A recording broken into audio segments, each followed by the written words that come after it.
Good afternoon and welcome to ICE Webinars, a cool place for hot topics. Today we are joined by Brenda DeBastiani, Director of Imaging at Bravera Health Spring Hill and 2022 to 2023 AHRA President.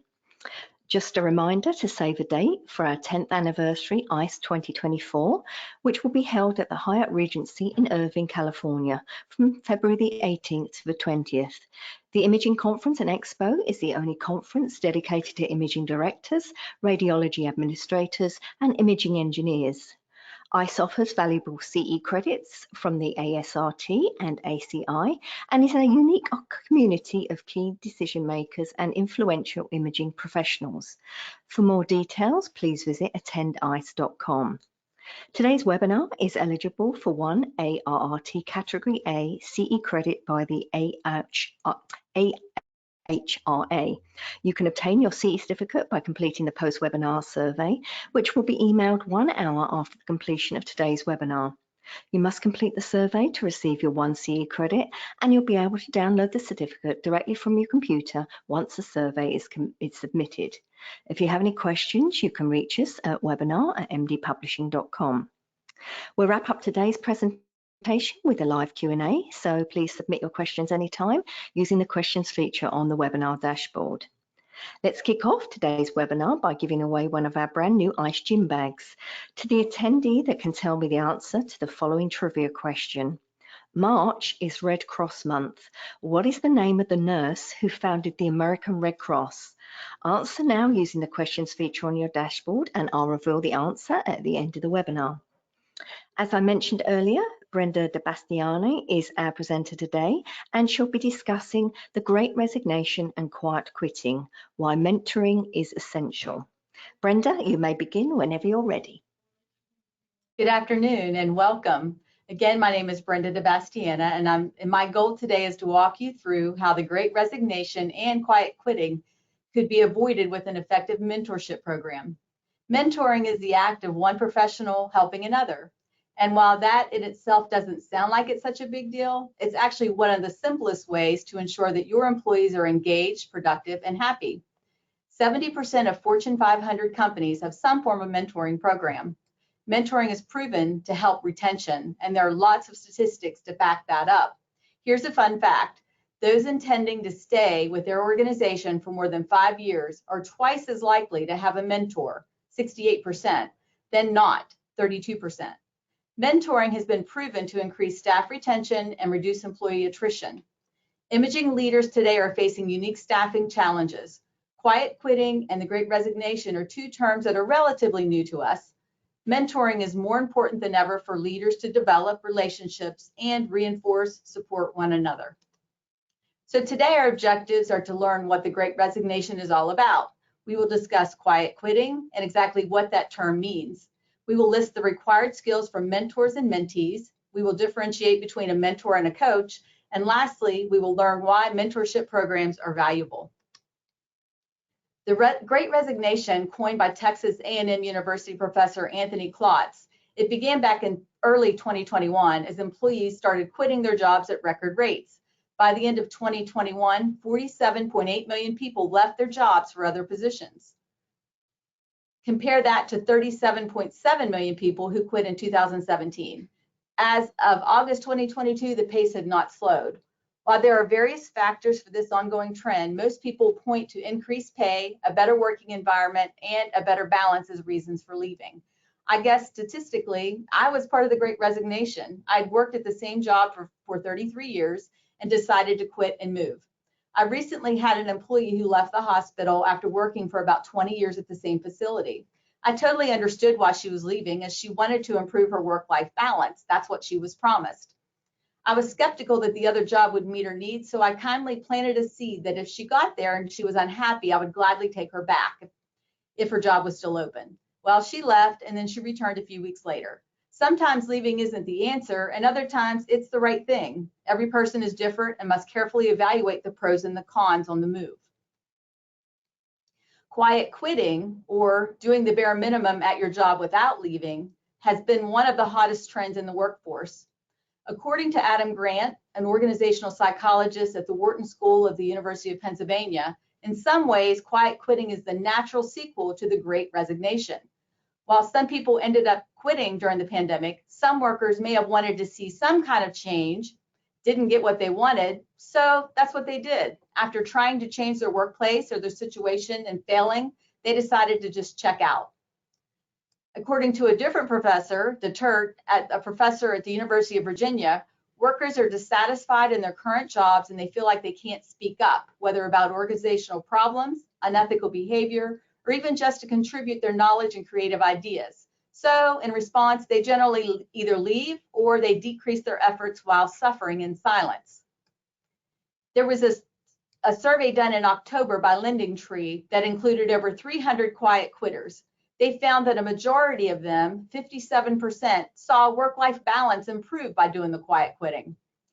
Another research survey by Pew similarly showed that among working U.S. adults who quit a job in 2021, over half found it easier compared to their previous role to balance work and family. Grant, who doesn't like the term quiet quitting, noted in the panel that quiet quitting is a natural response to feeling that your employer, your boss, has given up on you. Sometimes you can set your watch by watching the quiet quitter. You know when they're coming in at 8 a.m., they're leaving out at 4 o'clock. That isn't good to see as a manager. The quiet quitter doesn't get excited. They work quietly and efficiently, and it doesn't take away any more duties they already have. They'll just go ahead and sit there and say, nope, that's not in my job description. Are they truly working, suffering in silence? As a director, can you really tolerate someone who isn't being a team player? Is it fair to the team to allow them to continue working that way? So Grant similarly expressed this on Twitter in 2022, saying that quiet quitting isn't laziness. When they don't feel cared about, people eventually stop caring. If you want them to go the extra mile, start with meaningful work, respect, and fair pay. Can you save a quiet quitter? I think you can, but you must truly change the culture of the organization. First, are you fairly distributing work? Have you allowed job creep to keep piling things onto them without reviewing the job description and without paying them fairly within the job market? Are you requiring more from one employee but less of another with the same job title? Are you treating your employees fairly? That evaluation of what you're doing with your employees is a must. Are you being respectful within the organization? Are you allowing bad leaders to cause a horrible work environment, which in turn makes the quiet quitter that much more upset and miserable? You have to fix that immediately, right? Are you encouraging job growth, fairly promoting from within? Are you walking the walk or just talking the talk? Your bad culture must be fixed to make the quiet quitter feel valued and make them want to stay. On the flip side, if they share concerns and nothing is fixed, then you've probably created that quiet quitter over time. That person will probably decide to move on after a while versus staying and suffering in silence. Think about that. 2/3 of millennials expect their managers to help bring them to the next level by providing professional development opportunities. So we need to coach our employees and help them progress. That's actually a mark of successful leader, right? If we're making our people grow and learn. Coaching is one of the key components of managing modern employees. With the fast pace of industry changes and the almost monthly need for new skills, it's essential that we help our team learn and grow. So what do we need to do? Well, first, we have to start with ourselves, leading with emotional intelligence. Modeling self-awareness and how to act versus react is key. I actually have a little sticker on my desk that says to make sure that I am not reacting. I need to act. Our employees need to feel empowered to have a voice and trained on how to speak up effectively. We need to identify employees' strengths and weaknesses and coach our employees to learn new skills to make them feel better about themselves and their daily work lives. Managers need to ask so that we can better coach our employees on making improvements in their jobs. We have to ask those questions. We need to empower our employees so that they can take control of their own development. What do they want or need to learn to feel more effective in their jobs? So don't forget also that feedback is key. There's a lot of coaching necessary at work by all managers, but let's face it, continued growth and development for future leaders needs a more concerted effort, not just coaching. Here's a staggering fact. Today's skills only have a life of 2.5 to 5 years. Today's employees don't just want to turn up to work and then complete their daily tasks. They want professional development. They want to reskill themselves every few years. Have you considered putting a mentor program in place? The key to the development of leaders for the healthcare professional is mentoring. Both leaders and mentors need to develop their own self-knowledge, strategic visions for their own careers, engage in risk-taking, express creativity through all aspects of their lives, and feel inspired and inspire others. What better way to allow your superstars to grow than empowering them to become mentors to those who need additional guidance? Perhaps they need to learn emotional intelligence, assistance in understanding budgets, or maybe they need help in learning how to navigate the political hospital environment. Reverse mentoring is a way for mentoring to be beneficial for both employees. For example, younger tech-savvy employees can be paired up with maybe it's an older employee or somebody that's just not tech-savvy. They can show them how to use specific computer systems that improve efficiencies or better reach the newer employees.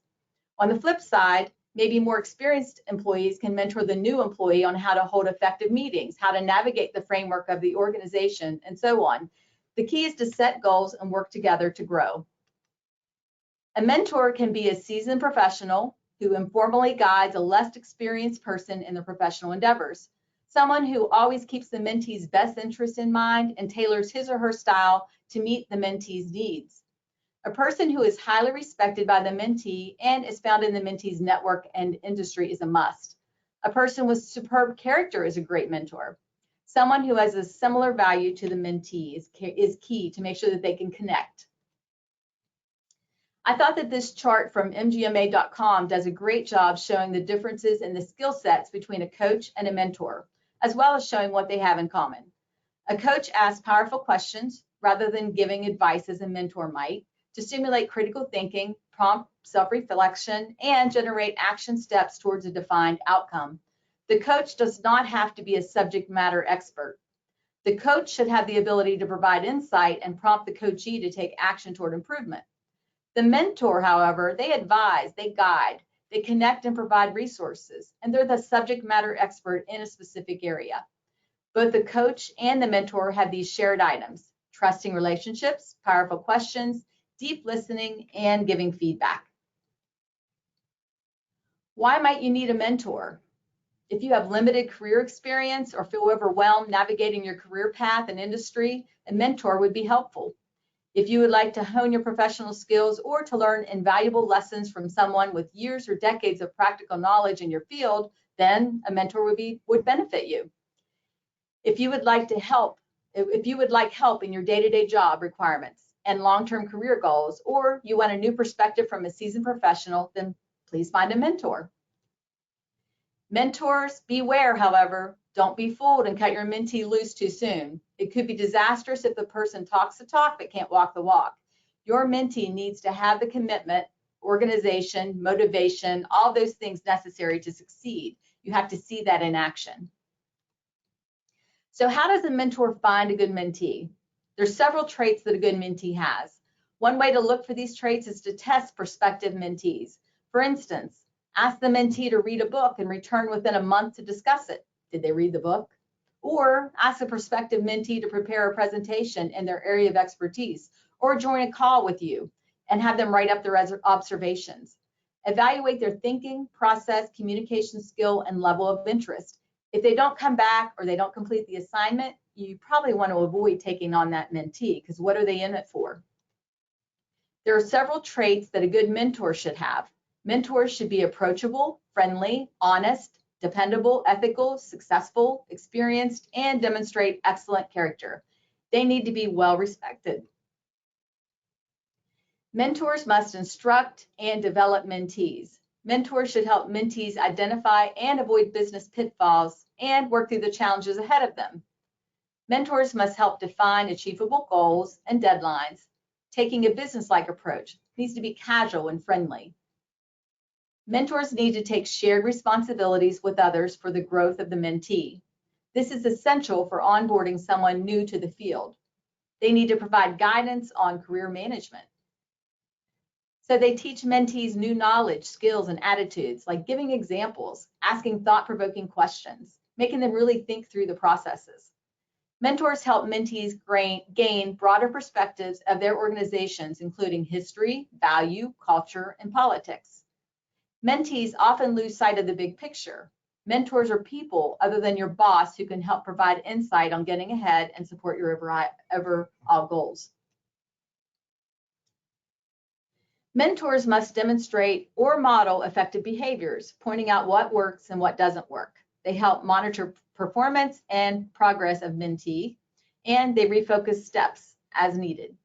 They serve as a sounding board at critical points. Sometimes you just can't really talk to somebody that's nearby, so you need to talk to your mentor and say, am I thinking this right? I really need help understanding what's going on here. The mentors act as a learning broker. Maybe you'll find them books or websites or other media to give different perspectives. You need to provide skills and resources to stimulate your mentee to learn. Sometimes it isn't, what you say, but making that light bulb come on, that aha moment, that's really rewarding as a mentor.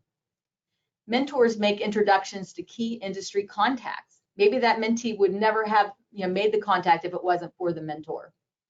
Now, if the relationship with one mentor fizzles, the mentor needs to step back, take a fallback position, and allow a different mentor to take over, just to keep the mentee progressing forward. You need to recognize that if you're the mentor so that you're able to help, and your job is to make sure that your mentee is successful. Mentors should be inspiring. Do actions yourself which challenge your mentees to improve. Help the mentees observe others who are inspiring. Arrange other inspirational experiences for them, such as a local area meeting or an annual meeting. Challenge your mentee to rise above the mundane and do important things in life. Status quo will not help them learn. Help mentees recognize inspiring actions they took in the past and ways to excel again. Ensure the mentees identify and pursue their own form of greatness though, not necessarily yours. You really can't push your agenda. You need to kind of make sure that you're helping them propel forward. If you're mentoring someone who has no clue how they are perceived in meetings, discuss the issue with them privately and let them know that you want to help them grow. I've seen this happen so many times within hospitals. You need to make sure that you're making a connection with the person so they feel like you're not being critical, but you're there to help them grow. So maybe it's develop a code word or a specific signal to be used in a group setting to let them know that they've crossed the professional line, or they said something that was inappropriate in that setting that they were in, so that they get immediate feedback without embarrassing them. So doing this immediate feedback allows the mentee to make quick corrections and build better habits. So you're there to support them. The mentor needs to use positive, non-derogatory business-like words and tone of voice with mentees when their behaviors or products are not satisfactory. You don't want to be condescending to them and make them feel bad about themselves. You're there to help make them feel better and grow. Mentors should give corrective feedback in private, give the feedback as soon as feasible after the performance, and give specific, not vague feedback on behavior. Hey, Brenda, when you were in that meeting the other day, the way that you talked to that person, I observed it, but I really wasn't able to catch your eye to let you know that maybe you're using a bad tone of voice with them. I could see their reaction. I don't think you caught it. So that's the kind of thing that you do as a mentor to a mentee, to let them know that, hey, you need to work on this, and make sure you give specific examples. Offer useful suggestions for them to try next time, offering to be a resource when that time occurs. Hey, next time, instead of saying this, why don't you say that? That might be more well received. It's really important to use the encouraging skill much more often than the corrective feedback skill. Just keep that in mind. A good mentor helps the mentee recognize the risks involved with actions and projects, including some risks and mistakes that they've experienced. Share. That's what a good mentor does. A good mentor makes suggestions to help the mentee avoid major mistakes like a business or career or financial issue that you know you can help them avoid. A mentor should help the mentee learn to prepare well, get wise counsel, and then trust their own decisions and actions. If requested in difficult situations, the mentor can intervene as an advocate. Perhaps you're the mentor and you're in the same meeting as them, and something gets really, really rough for your mentee. If they give you that nod or that look, by all means, jump in and save them. Help them so that they understand how they could handle the situation, and you're there and you're helping them learn. The managing risk skill has been identified as increasingly important mentor skill. So that's something that you really have to help manage risk for your mentees. Mentors help open doors for their mentees. How do you do that if you're the mentor? Well, you put in a good word to people who could help your mentee reach the desired goal. Personally introduce your mentee to appropriate contacts. Make certain your mentee's abilities are noticed by others. Recognize them in public. Give your mentee assignments or opportunities that enable them to interact with important colleagues, suppliers, or customers. Suggest other resources for your mentees to pursue. I can recall whenever I was a supervisor, my director would take me along in meetings, even though I really wasn't invited, just so that I could get the experience and then I could see how things moved along. That's something that a good mentor does, is you expose them to things that they wouldn't otherwise get. Mentees have responsibilities too when acquiring mentors. If you're a mentee looking for a mentor, you need to identify a desirable pool of individuals who potentially could provide you with mentoring. Actively search for several mentors. Sell yourself to mentors and why they should mentor you versus others. Convey your specific needs and goals to prospective mentors. Negotiate the mentoring arrangement with your mentors, including agreements on goals, expectations, length of relationship, confidentiality, feedback processes, and meeting schedules. So let them know how you want to be talked to. Let them know how you like to be rewarded. Let them know if you get embarrassed if they're going to call you out in a meeting. I personally, if you say, oh, great job, Brenda, I might turn all red and get embarrassed. I'd rather you not do that in public. So those are the kinds of things that you need to talk to make sure that everybody knows how you like to be recognized or how you like to learn. Everybody's different. Mentees have to learn quickly. Apply the knowledge and skills presented to you and be ready to tell your mentors how you applied them. Observe carefully and learn indirectly from the modeled actions of your mentors and others. Study materials, those given by your mentors and materials you seek out on your own, related to your development areas. Integrate new things you learn into your own conceptual framework for problem solving.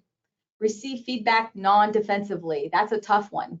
Ask for specifics and be appreciative of the feedback. If your mentor misperceives a fact, then diplomatically tell them, hey, no, that isn't how that happened at all. This is what actually happened. Why did you think that about, the situation? Please tell me more. So it's actually being non-defensive, learning from what they saw versus what you thought you saw. Mentees need to follow through. Keep all agreements made with your mentors, complete agreed upon tasks on time, try out their suggestions and report back the results. Explain in advance if you want to change or break an agreement, and persist with difficult tasks even when you're discouraged. It might be the toughest thing you've ever tried, and you just have to keep trying. Ask for better, more solutions. Ask for other ways to do something if you're having a difficult time, but don't give up. Mentees must manage the relationship. Describe the general process of being mentored, how it works, and why you think it's going to be powerful. Stay up to date with each of your mentors on issues between you, goals to reach, satisfaction with your meeting schedules, etc. Ask questions. Analyze the current status of your mentorship partnership and determine where to go next with them. Okay, we've learned this and this and this.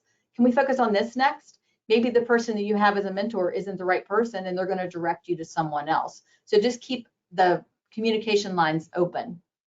Leave the formal relationship on amicable terms, even if the relationship continues on an informal basis. So yeah, maybe I'm going to have somebody else be my mentor, but I'm going to continue to be friends with the person who has been mentoring me, because you never know, I might have to go back to them again. Mentees need to select their mentors carefully.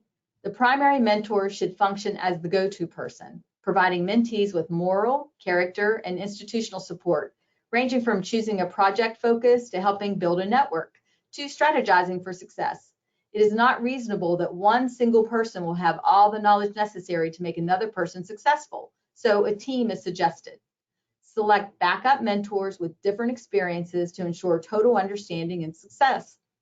Getting guidance from multiple key figures across the organization will help the mentee become more fluent in a facility's culture and language through guidance from key figures across the organization. So I had a boss that I used as a mentor. I know I just got done saying a little while ago that they aren't supposed to be your mentor, but we had a really open, honest conversation almost daily. And we were very, very trusting of each other. So I would tell her if I thought she was making a mistake and vice versa. So when you have that type of relationship, it can happen. But there were times that she couldn't help me. I'd have to go to a different resource. And, you know, she wasn't offended that I would go talk to somebody else. It was just not her expertise area. The first step to finding a mentor is defining what you want out of your career. Who do you admire? Who has your dream job? Reach out to someone who you believe can be neutral and be a sounding board. Who will give great advice? Consider former bosses, former professors or teachers, coworkers in other departments, people you've met during an internship, or family friends. Seek someone who can advise you in your career about projects, certifications, and training you will need to get ahead, as well as how to handle office politics in your organization. Develop goals and agendas, since the mentee is responsible for their own personal growth and development. Reach out to the special someones in a casual way without forcing things. You don't want to say, hey, will you be my mentor? It'll be more of a, hey, we were talking about this the other day, and it seems like you have a lot of expertise in this area. Would you have time to discuss it further with me? I could really use your help. Don't force the conversation, and you'll be amazed at how this will easily progress. Clarify expectations from both the mentor and mentee perspectives to make sure that they match. What will be discussed exactly? How long will the mentorship last? What visions do each of you have, and do you think you can make the mentorship relationship work? How often will you communicate? Save critical communication for in-person meetings. If something unexpected arises and you need help, a simple yes or no question by email is okay, but these long calls or emails, that's probably not a good thing, because you need to kind of hold that until your agreed upon meeting time. Disciplined interactions using defined schedules on a calendar is a must. Accountability is also a must from both sides. The mentee must follow through with assignments. The mentee must understand that it is a student role, accepting constructive criticism well. Lies or false information or integrity issues will end the relationship. That all has to be defined up front. This chart on mylearnerudel.edu shows the skills needed for mentors and mentees. There are 4 skills needed by both the mentor and the mentee to succeed. The first is listening actively. Demonstrate that concerns have been heard, which builds trust. Appear genuinely interested by responding, or by paraphrasing back, oh, what I think I hear you saying is this. Make sure that you're on the same page. And by keeping open body language, good eye contact, nodding, leaning forward slightly if you're sitting in a chair, smiling where appropriate. Avoid interrupting. Remember and show interest in things that have been said in the past. By the way, how did that meeting go that you were telling me about? Summarize the key elements of what was said. Resist the impulse to turn the conversation back on yourself. Listen first, problem solve later. The second is building trust. Keep confidences shared. Spend appropriate time together. Follow through on promises. Respect boundaries. Admit errors and take responsibility to correct errors. Hey, I'm really sorry. I messed that up. I don't know what happened. You told me to do it this way, but I did it another way. I'm really sorry. Can we like try that again? Respond tactfully if you disagree or are dissatisfied with something. You need to be honest, but also be respectful. Now, if there's differences in gender, culture, style, age, etc., trust building is crucial, and it has to be developed over time. If you don't have that trust, your mentorship is not going to succeed. So that's why it's really key to select the right person. The third is encouraging. Provide genuine positive feedback, both mentor and mentee. Compliment your mentoring partner on accomplishments. Hey, thanks so much for helping me out with that. I would have never got through it without you. Think how that's going to make them feel. Point out the positive traits in addition to performance and accomplishments. Praise privately one-on-one or praise in front of others if that's what they want. Be sensitive to whatever their culture or their style is regarding praise. Express thanks and appreciation. Write encouraging memos or emails and leave complimentary voicemails. Let them know how you used any help that they gave.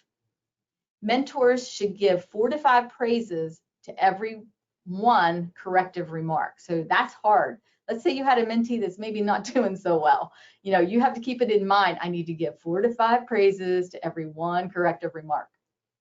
Be certain that all communication is sincere. You don't want to blow smoke. You need to tell them the real thing, the right thing. So just keep that in mind as well. They're going to see through it. You're going to break your trust if you're not sincere. The fourth is identifying goals and current reality. Know your values, desires, and what's important. Recognize areas in which you're able to perform well. Concrete examples. Identify weaknesses or growth areas observed in self or noted by others. Maybe somebody's told you something that you need to grow or get better in. Those are the things that you take back to your mentor. Set tentative 1 to 5 year goals to reach in your personal life and career. Share those with your mentor. Describe in reality your abilities and situations accurately. No matter how hard you work to prevent issues, rifts are almost inevitable. You're going to have a little disagreement of some sort. They didn't do what you said, or they misunderstood you. So the mentors are responsible for avoiding or repairing any rifts, and this must be done quickly to prevent escalation.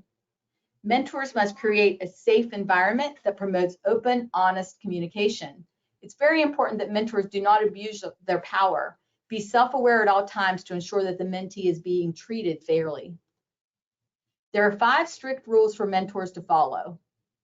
First, do not take credit for your mentee's ideas or assuming lead position on the mentee's projects. It is their project. The mentor is there to help the mentee. Do not insist that mentees advance your projects versus allowing them to develop their own projects. Do not slow down the mentee by keeping them to a slow timeline due to your inability to honor your timeline agreement.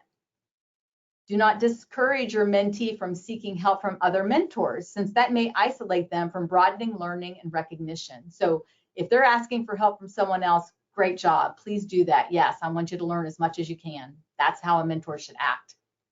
Do not allow mentees to repeat common self-destructive mistakes without reining them in on such bad behavior. And we already talked about that with the keywords, or maybe it's just a certain look during a meeting or something. Mentors must share their wisdom and expertise with their mentee. Mentors must openly discuss challenges and satisfactions with the mentees. Mentors must recognize when the mentees are ready to take on additional tasks to allow room for growth. If a co-mentor is added, maybe due to a time or maybe retirement, the mentor must give advice to the new mentor on how to best handle the mentee. You're going to share what has worked, what hasn't worked, how to ensure work-life balance while giving back to the mentee. Maybe share what discipline techniques worked or what kind of constructive criticism worked or did not work. And then identify growth opportunities for both the mentor and the mentee that's stepping in. The mentee can add value to the mentorship relationship by arriving early for meetings, adjusting schedule to better meet the mentor's needs, being respectful and appreciative, following up by the set deadlines, completing tasks before deadlines, and not wasting the mentor's time. The pandemic has undoubtedly put high stress on healthcare givers. Imaging leaders are not immune to burnout. Imaging leaders need motivation and reward. The healthcare profession needs to grow future leaders. AHRA members voiced the want for a mentorship program in the 2022 member survey, and I have great news. The AHRA mentorship program is being developed now. We have people doing all the work, getting everything ready. So please check out the AHRA website for updates. Mentors can encourage members and offer empathy and emotional support during these challenging times. A successful mentorship program allows mentors to share their experience and develop others, which is mutually beneficial for mentors and mentees. So how do you define a successful mentorship program? It must provide multidisciplinary collaboration and engagement, offer learning and development opportunities, offer skill development, retain and attract talent, train future leaders, and provide the most up-to-date updates about developments in the healthcare sector. All those things are really, really crucial to a successful mentorship program. So the mentees will walk away from a successful mentorship program with improved self-awareness, introspective reviews of capabilities, unique opportunities to learn, personal development, and identification of their own strengths and weaknesses. Mentors will walk away from a successful mentorship program knowing that mentors, they can rekindle the relationships, expand their network. Maybe they're going to learn from other mentors' experience at a conclusion of a program. They can take delight in helping others. Mentors can hear about the mentee's failures And then that also will help them explore, maybe they can learn from their mentee. And then be held in high regard. That's very rewarding to a mentor whenever you're seeing somebody succeed and it comes back and you're going to watching them expand the horizons to become more successful. Mentors also learn new approaches and perspectives in their profession by watching the mentees. Mentors are able to reflect on personal experience and guide mentees to better outcomes. Mentors are exposed to different thoughts and opinions. Even if the mentor chooses to hold on to their initial beliefs, whenever you're having these type of back and forth and learning new things from your mentee, the exposure is going to make you have different thoughts and beliefs, and it'll help you grow as well. You might develop alternative ideas. All right, here we go. We're ready to start a mentorship relationship. So what do? First, we plan. Connect your program to organizational goals. Staying on track with the overall organizational vision is essential to creating a mentoring program that truly benefits the organization. Your mentoring initiative and format needs to align to your goal to achieve the best results. For example, if your goal is to develop high potential individuals, then you need to launch a traditional mentorship program for leadership development. Find an executive champion. You need a senior level executive to increase buy-in from your stakeholders. This leader should sponsor, participate in, and promote your mentoring program to help increase participation and enthusiasm.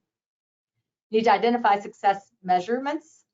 After you've identified your organizational objectives for your program, you need to consider your measurements. What specifically would tell you that you've achieved your objectives? How can you measure it?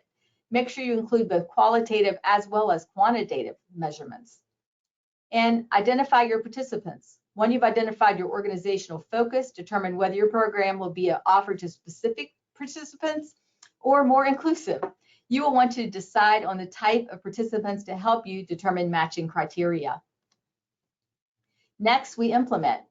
Promote your mentoring program. Now is the time to start thinking like a marketer. Craft a message to your organization and distribute it. This message should announce your program and generate excitement from potential participants. Once you have identified participants, you will need to get mentors signed up for your program. You can recruit mentors in several ways, including nominations from management or requests from volunteers, or maybe you find your mentors first to allow mentees to join a program that is already filled with mentors. Matching your mentees and mentors is a critical step in the process and an area where the right software can improve your matches. Based on the criteria you established in the first step, mentor and mentee matching should follow those guidelines. This increases the likelihood that their relationship will be successful for the organization as well as the mentor-mentee pair. Once your participants have been matched, it's important that you offer them training. Training sessions should help, going over everything that we just reviewed. They need to understand their roles, align the program goals and objectives, and help them become familiar with tools or resources that are available. And next, you evaluate. Review regularly. You'll need to track the success both at the organizational level and at the individual mentoring partnership level. Throughout the program, you will need to measure how well your mentors and mentees are achieving the goals that they set. You need to compile feedback. Manage your mentoring program increases the likelihood of program success and reduces administrative headaches. So you have to manage it. You must have dedicated time set aside for mentoring to take place. You must have specific feedback collection. Know what it is you're monitoring and expecting. Implement necessary changes to your program to best meet mentors and mentees' needs. Mentorship is essential since it leads to improved retention during these challenging staffing times.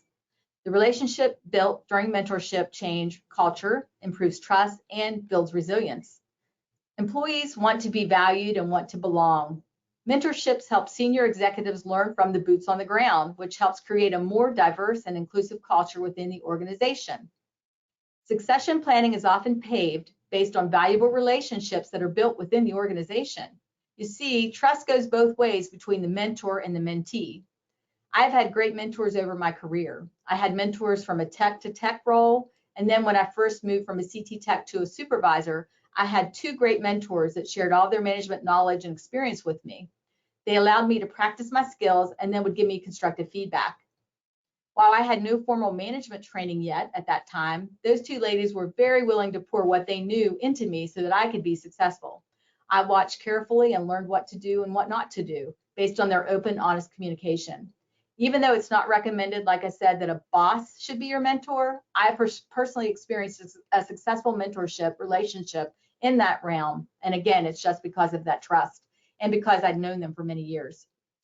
I've also had the pleasure of being a mentor for many new techs back when I was working as a tech, and eventually mentoring several new leaders. The key is to actively listen to their needs and then work towards giving the mentee what they need to become successful. One of my most recent mentees came into a manager role with little actual management experience. She worked hard to learn all of the policies and procedures, laws, and expectations for her new role. She also worked to perfect her skills by studying to become a Certified Radiology Administrator, which is a certification that the AHRA offers. Studying for that certification was exactly what she needed to make her become more confident in all areas, and it also boosted her morale and her level of knowledge by doing all that training. Having the knowledge in each of those key areas, as well as a mentor who was invested in ensuring her success, helped that mentee meet her goals. She passed that CRA exam with flying colors and was on the road to being an excellent manager. Unfortunately, to be 100% transparent, I lost that manager during the beginning of the Great Resignation.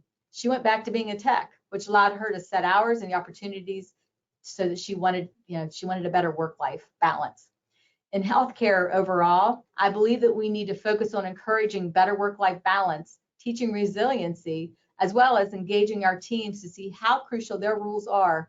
Their roles are crucial in providing the best care possible for our patients. So we need to really focus on that as well. Tell our stories to our people that we're trying to mentor so that they can say, I want to be like them, not, oh my gosh, this is too much, I'm out. So, that was a lesson learned, is share the wins, not necessarily just, talk about all the things that you're struggling through. The Great Resignation began in early 2021 as employees started quitting their jobs at record rates. So that's what the Great Resignation was. In August 22, that pace had not slowed.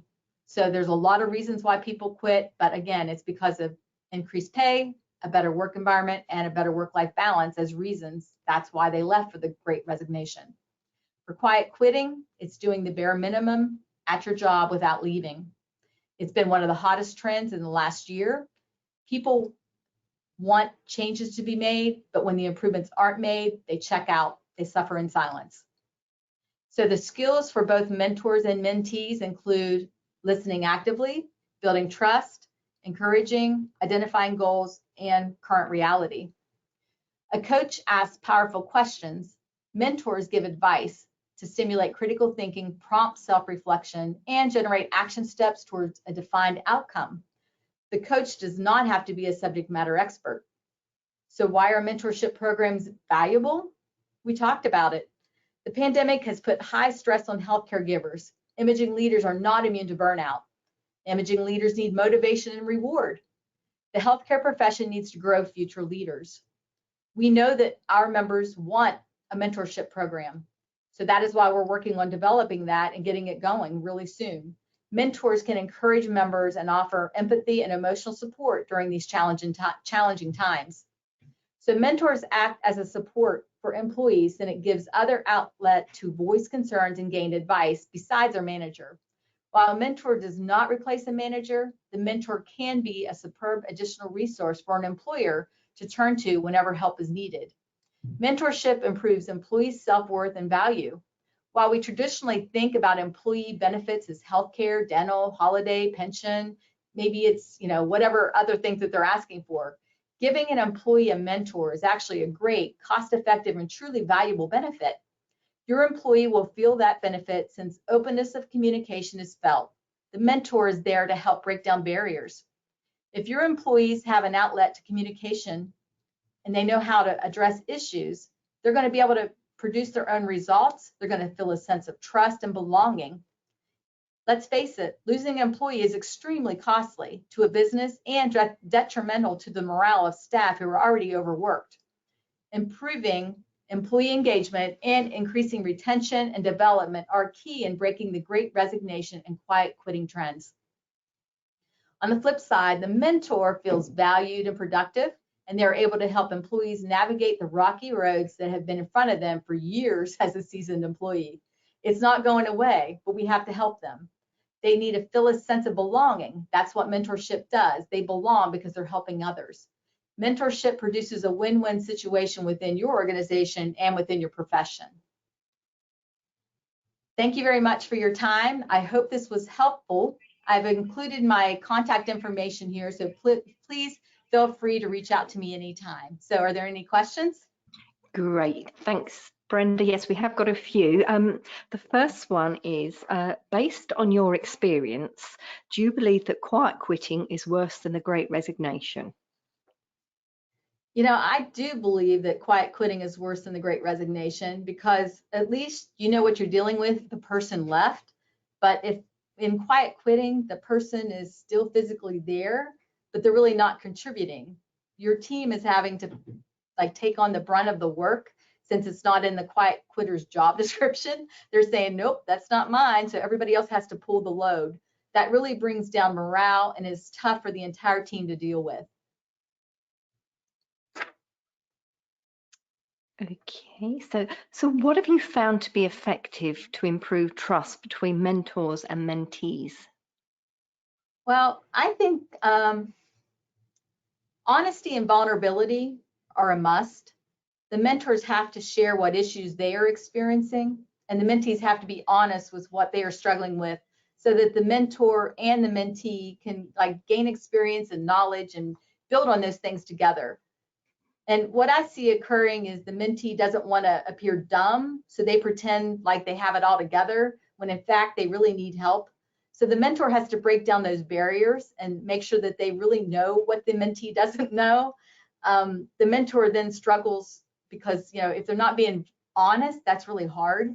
So the mentor might be experiencing issues catching on to a new software program, or the mentee might be a guru with computers, but if they don't share what they're good at and what they're bad at with each other, then you're never going to get ahead. So I think that is how you get ahead, is having really, really honest communication, and then also just being vulnerable. So when you are the mentee working with a brand new mentor, what do you think are the most important things to do?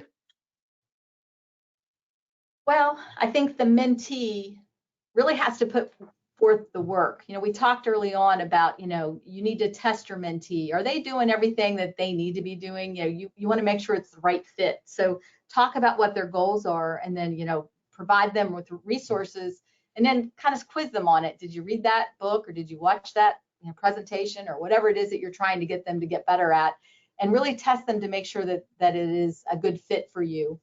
But then just making sure that the mentee is coming to work on time, coming to your meetings on time, that you want them to be early. You want them to really follow through with all assignments. You want them to ask good questions. And then you want the mentee to be really appreciative of the mentor's time, and so on. It's always easier to help someone who truly wants to learn. And sometimes that's a difficult thing. Sometimes people are just doing it because you're telling them to. And that's never a good situation. You want to make sure that the mentee is doing this because they truly do want to learn. And the mentor is also not just checking a box, but they're in it to win it. They want that mentee to grow and learn. So you're sharing information that is very valuable. So how can someone who is on the path of quiet quitting address their concerns without coming across as a complainer? Well, again, I think it's having that trust, and also coming out with, here's what I think is going on. So it's not just kind of complaining about it, but it's also coming out with, here's a solution. I've noticed that, we really don't have enough staff on this shift, or we don't have whatever. What if we try this? Do you think that might work? So if you come to somebody with a solution as well as the problem, you're not going to be seen as a complainer. But if you just bring something forward and you really don't have any solutions at all, you might want to think about it a little bit longer before you would, take it to someone. Okay, and another question here is, one of the ways corporate is trying to address quiet quitting is to add more responsibilities to employees and adhere or add more rules for contribution and production. Is this recommended, or what's your point of view?